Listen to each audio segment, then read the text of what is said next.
Good morning, everybody. Welcome to City Hall. Thank you for joining us for this exciting announcement this morning about what has become a fun and proud Jacksonville tradition, the annual Guns N' Hoses hockey game. And it's tie 3-3, right? So this is the tiebreaker. This is a big one.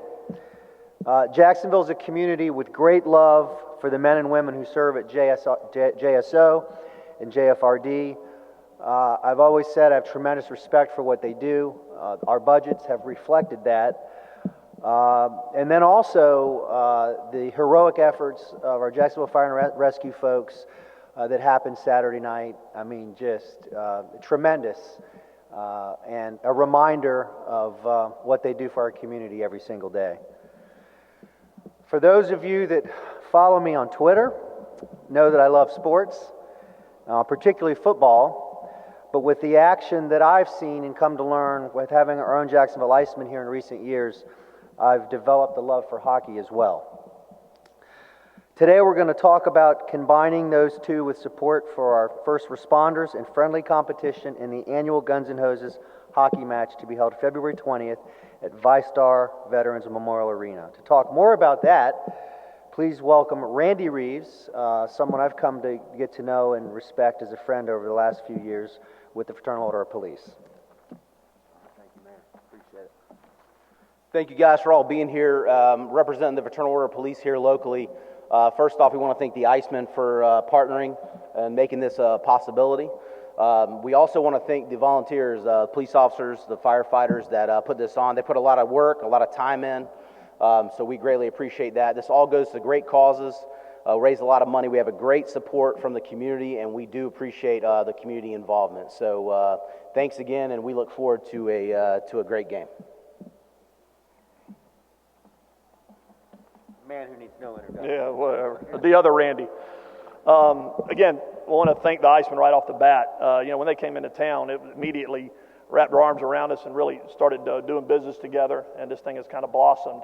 So again, not being a hometown Jacksonville guy, not seeing much hockey in my lifetime.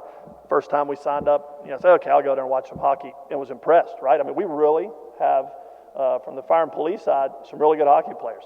And then when you go to the next game, you see this true professionals out there. It's something that really everybody ought to get behind and come down and watch. It's a great deal, 2 games for 1 price.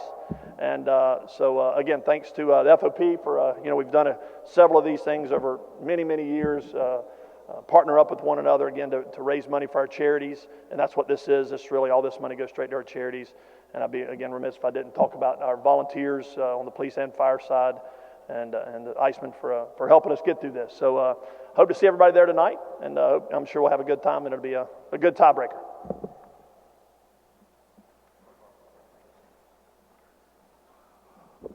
Thanks, Randy. Thanks, guys. First of all, I want to say thank you very much to the City of Jacksonville, to JFRD, to JSO for allowing us to host this game every year. This will be the 4th game at the arena. Randy, I keep asking you if you could skate. I'll give you an Iceman contract today, They got a big check right there. Anyway, we'll use it as a recruiting tool. But no, seriously, this year especially is very special to us. I mean, the work that our police, fire, first responders have done, military have done over the year, a very difficult year for everyone, and we really want everyone to come out to the arena and celebrate these guys.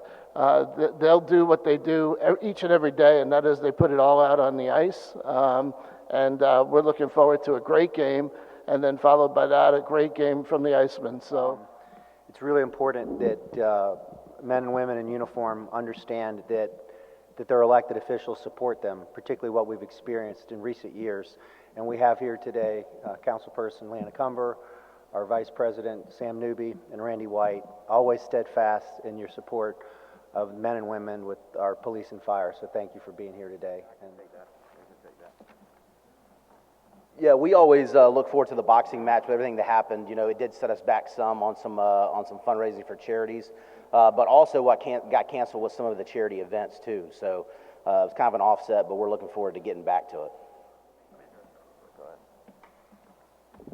I think you could look in the nonprofit world how the pandemic has really affected everybody. One of our biggest fundraisers is the Muscular Dystrophy Association, doing our boot drive, right? And it was scheduled for March. Obviously, we actually canceled it last year, right in the middle of the event. We did one day. But what the Jacksonville Association of Firefighters was able to do, a lot of our members put into our charities, Jacksonville Firefighters charities. And we were able to actually make a $100,000 donation to MDA to try to help them through a very, very difficult time, because their main fundraiser is through the boot drive. So I think it's between the FOP and us, this pandemic has definitely hurt our fundraising events, which again blends out. I know all of our monies goes out back into the nonprofit world. So again, this is a good opportunity for members of the community to come out, support these nonprofits, support the Icemen, support your police and fire, and help us get out of this hole that we're in, and try to get back to normal. P-H-E-N, Myers, M-Y-E-R-S. And Stephen, do you work for JFRD? I work for JFRD, yes ma'am. I'm a captain over at Rescue 13 in San Marco. Awesome. And is this your first year? Actually, no, this is my seventh. I've been in every game, and actually myself and one of the other guys are the founders of this event. We started back in 2015. That's awesome. And so why do you do it every year? Well, we do it to let people know more about hockey in the community, let them know that police and firemen do things other than just the boxing events. It took some time to put it together because initially we didn't have that many guys that played, and over the years we've recruited some guys to play, and more people have grown to watch hockey and they get involved with the game, and so it's just become a little bit bigger every year. The first year we started at Jack's Ice. We played 3 games there. And then, fortunately, after our second year, the Icemen came to town, and we were able to partner with them and then eventually get the game moved to the arena as the crowds got bigger and the game got a little more exciting and more people started to know about it. And what does it mean to give back to the community? Just know that, you're doing this for charity and for, an extra cause that goes back and helps. It means a lot to be able to do that. All the money raised goes to the firefighter charities and the police FOP fund. We share the money between the 2 charities. And that way it's there in case other charities need money for something. Last year we gave money to the McClooney family. Everything that we raised in the 50-50 drawing and some other money from a jersey auction that we did went to Brian McClooney's wife and kids. The year before that, we gave all the same money to the Jackie Adams family when his family was in that car accident. So each year we typically will try and do something for a family. We've been lucky this year. There has not been anything tragic. So the money will just go to the fund for future events or causes.